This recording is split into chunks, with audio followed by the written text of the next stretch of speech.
দিদি আমাকে বলেছিলেন আসতে, জয়েন করতে, এবং দিদিকে আমি না বলতে পারিনি। উনি ওনার মুখের ওপর না বলাটা আমার পক্ষে সম্ভব ছিল না বলে আমি এসেছিলাম। যখন তিনি কোনো কাউকে অনুরোধ করেন যে তুমি এসো আমার প্রচারে, কখনো কোনো শিল্পী না বলতে পারেন না। যে শিল্পীদের এনে যে ভোটটা পাওয়া যাবে সেই চিন্তা ভাবনাটা ভুল হয়ে গেল, যে ওরা আসলেই কিন্তু ভোট বাক্সে ভোটটা পড়ে না।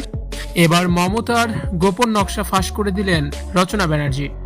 মমতার চাপের মুখে পড়ে রাজনীতিতে নামার কথা স্বীকার করেছেন রচনা ব্যানার্জি। দিদি নাম্বার 1 থেকে লোকসভার সাংসদ রচনা বন্দ্যোপাধ্যায়ের রাজনৈতিক সফর নিয়ে চর্চা কম হয়নি।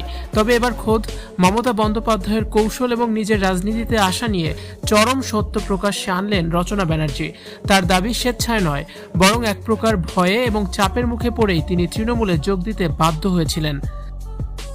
রচনা ব্যানার্জি জানিয়েছেন, মমতা বন্দ্যোপাধ্যায় যখন তাকে রাজনীতিতে আসার জন্য অনুরোধ করেন তখন তা ফিরিয়ে দেওয়ার মতো সাহস তার ছিল না। প্রশাসনিক প্রধান এবং দলের সর্বোচ্চ নেত্রীর কথা অমান্য করা তার পক্ষে সম্ভব ছিল না বলেই তিনি জানান। কার্যত চাপের মুখে নতি স্বীকার করে তিনি সবুজ শিবিরে হয়ে ময়দানে নেমেছেন।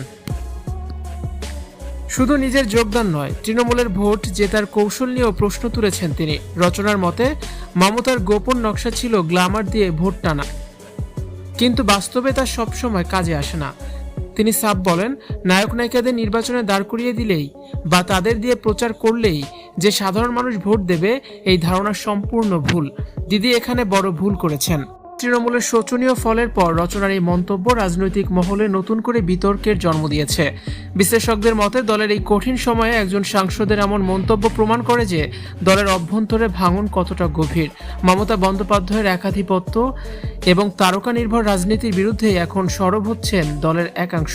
তৃণমূলের এই বিপর্যয়ের দায় যে সরাসরি নেতৃত্বের ভুল কৌশলের উপর বর্তায়, রচনা বন্দ্যোপাধ্যায়ের এই গোপন নকশা ফাঁস করার ঘটনাটি তা আরও একবার প্রমাণ করে দিল।